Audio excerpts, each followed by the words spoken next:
warahmatullahi wabarakatuh.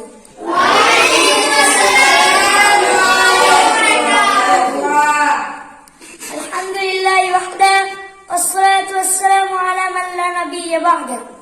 সমস্ত প্রশংসা সেই মহান রব্বুল আলামিনের জন্য, যিনি মাগরিবের পর আমাদেরকে একটি অনুষ্ঠানে বসার তৌফিক দান করেছেন। আমরা সকলে বলি আলহামদুলিল্লাহ। দুরূদ ও সালাম বর্ষিত আমাদের প্রিয় নবী হযরত মুহাম্মদ সাল্লাল্লাহু আলাইহি ওয়াসাল্লামের উপর। আমরা সকলে বলি আল্লাহুম্মা সাল্লি আলাইহি আল্লাহুম্মা বারিক আলাইহি। আমার নাম মোহাম্মদ জুনাইদ, আমি হেফজ বিভাগে পড়ি।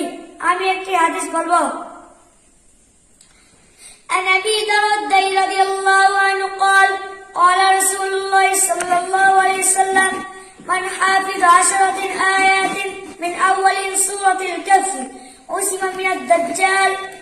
আবু দারদা রাদিয়াল্লাহু আনহু থেকে বর্ণিত, তিনি বলেন রাসূলুল্লাহ সাল্লাল্লাহু আলাইহি ওয়াসাল্লাম বলেছেন, যে ব্যক্তি সূরা কাহফের প্রথম 10টি আয়াত মুখস্থ করবে তাকে দাজ্জালের ফিতনা থেকে নিরাপদে রাখা হবে। মুসলিম হাদিস 809।